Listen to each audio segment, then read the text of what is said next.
Thank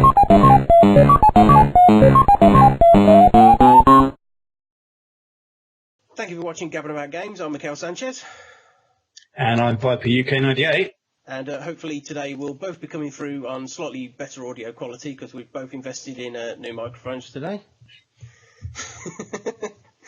And we're going to kick off this one by talking about crowdfunding, good or bad. So I suppose the best way to start this conversation is, Viper, have you actively participated in any crowdfunding projects? I would just say that we're not picking on any one crowdfunder in particular, but the Kickstarter is probably going to be the one mentioned most, just because that's probably one of the best known ones. I know there are others, but it's just the one that most people tend to know the most. So have you participated in any crowdfunding activities? Well, it depends on whether you include in that Steam sort of, what was it called, Greenlight or something like that? Early access type funding as well, where they brought out a game, it's not finished, but you can buy into it and pay for it. Because in that respect, yes, I have. No, I think more in... Outside of that, no. I think more in regards to crowdfunding, situations where the game needs the money before it can be officially developed. They may have a concept, but for one reason or another, they can't get it through passing. So just to throw up a couple that I have invested in, about 5-6 years ago, I went into the Kickstarter for the Leisure Suit Larry reboot. So I invested into a Kickstarter. Now, the reason the Kickstarter began in the first place was that you may recall about 10 years ago, there were two Leisure Suit Larry games, Leisure Suit Larry Magna Cum Lord Day, whatever, and Leisure Suit Larry Box Office Bust. These were both horrifically terrible games. I think it's well worth pointing out that the original developer, Al Lowe, had absolutely no involvement with either game whatsoever. He has very publicly disowned both of them and will quite happily sit back and listen to any criticisms from those two games, because he said, I have nothing to do with it, you can say what you like. And they were terrible games. Just to give an example, Leisure Suit Larry Box Office Bust insisted for the PC of installing the game into your registry. Not on some programs, Leisure Suit Larry, no, it insisted on installing the game to the registry file.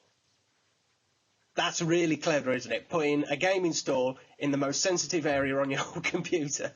The last proper one to me was Leisure Suit Larry 7, Love for Sale. As I said, these are adult games, and it's very easy to, if you do a Google search on them, they might come across as a bit adult pervert type games. They're not. They're mostly, to me, just adult humour. There are. Let's be honest here. There is some perviness in these games. As a TV show precursor might say, there are adult situations, but it's just humour. It is just straight up adult humour. That was the very first Kickstarter I personally got involved in. So which version of the game was that it was a Kickstarter of? Was it a reboot of Lounge? Yeah, that was a reboot of Land of the Lounge Lizards, the original Leisure Suit Larry, which got its funding. I would say that the reboot as well was backed by Al Lowe. He was, I don't know if he had any active involvement in the development of the game, but he was at least endorsing this one. This was one that he was quite happy to say, yes, I'm giving this one my seal of approval. This is going to be a proper Leisure Suit Larry. And he went through Kickstarter, got developed pretty quickly, I have to say. From passing the Kickstarter, the whole thing was done in about 8 months, which is a pretty quick turnaround. But then again, not an entirely complicated game. There's only possibly in the whole thing probably 12 to 15 locations in the whole game. So, not a lot of artwork, not a lot of programming necessary. And they already had the plot because it was just a reboot to the original. They just expanded on that a little. And that, to me, so my first experience of crowdfunding was really positive because it was a game that I genuinely wanted to see. It was a franchise that was dead. It had been gone through development hell since Sierra went bankrupt or were bought out. It was one or the other. And since that point, it's the Leisure Suit Larry name, brand, had passed through about 3 or 4 different developers, and nobody seemed really particularly interested in making a proper new edition. And that went through, passed, great, played the game, loved it. If you play the game, you'll see my name somewhere amongst the end credit in as one of the backers. So keep your eyes peeled. That's well worth it, just from a claim to fame. The most recent Kickstarter I had involvement in was for the fan project of the 7th Guest 3, which is the 13th doll. I was aware of you doing that, yeah. It's a fan project I've been involved in for a very long time.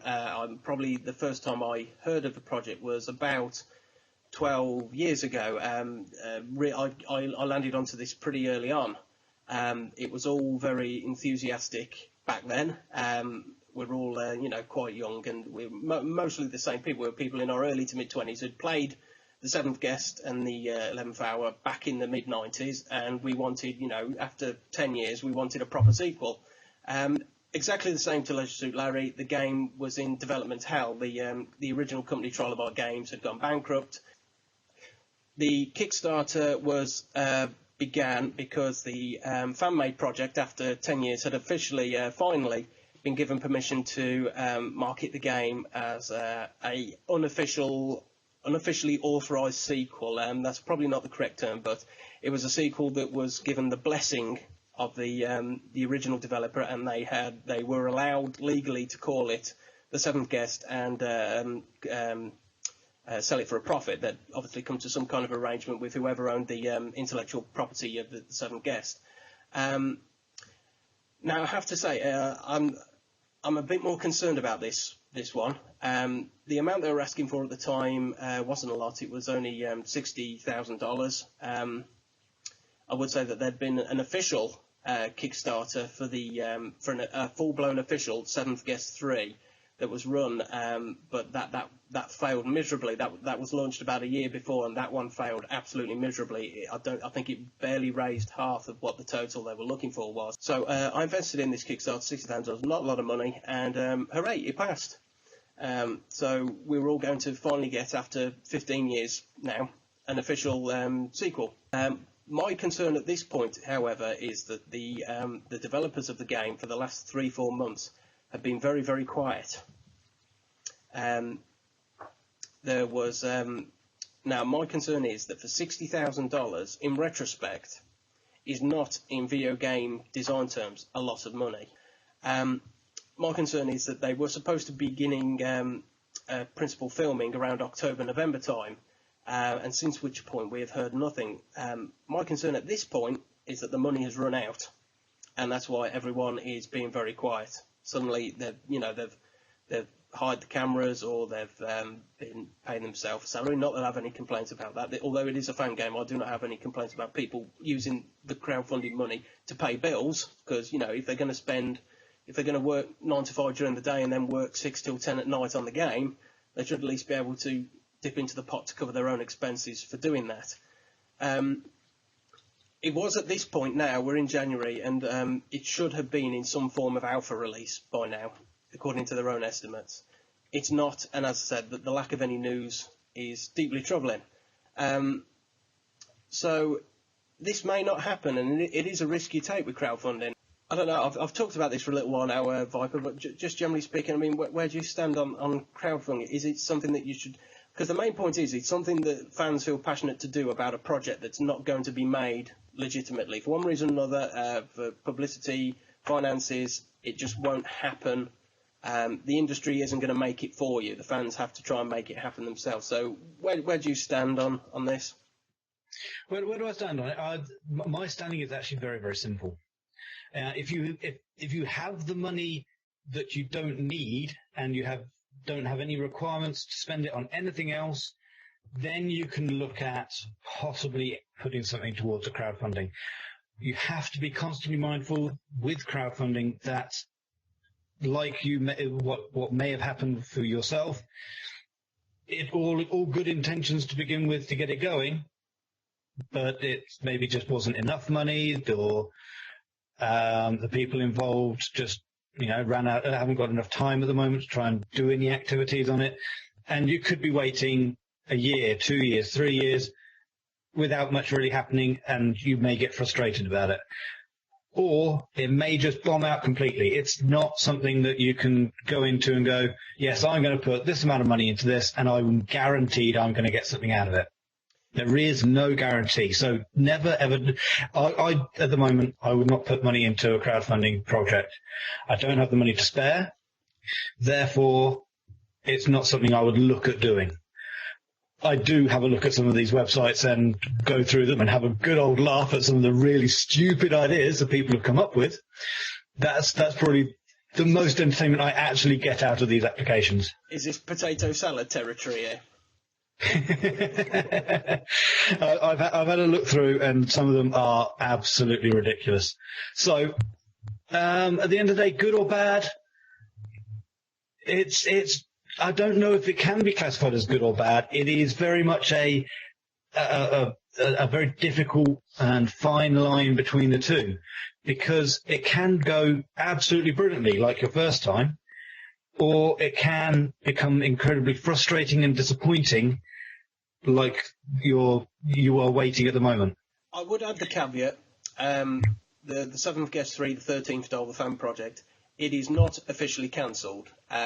And I am not suggesting at any point that it is. I'm not suggesting that they have, blown the money, spent it illy. My main concern is as somebody who funded that project. Careful. My concern as somebody who's paid into that project is that they should just at least be talking to the fans more. Because at this point, communication is key. I know people that have invested over $1,000 into this. No, I would always say never invest into a Kickstarter. If you are going to go into Kickstarters, and as I said, a lot of people go into them to see the games that you will never see. The market will just never produce. It would be so if you have the money to spare and you can afford to lose it, it's almost like placing a bet. You are betting that they can make the game. If you do want to invest in a project, I generally tend to recommend that you invest the minimum amount necessary to get a free copy of the game, because that's usually the bargain to be had in early investment. My only complaint, the only time I have ever openly refused to pay into kickfunding projects is when the kickfunding is started by a company that is already in business and is making money. So if you are going to get involved in crowdfunding, I would say don't invest any more than you can afford to. I would also recommend don't invest in companies that are already existing. That's a personal rule, but I would love it if people would go in for that more, because I don't think it's right that existing companies should beg the fans for money, not if they're making money. And thirdly, just make sure that you can afford to lose, not get your game, not get your money back if the project does fail. Once again, I'm adding the condition, the 7th Guest fan project has not officially been announced as failed. But I am deeply concerned, and I think that in 2-3 months' time, we are going to hear that the project has hit a major snag.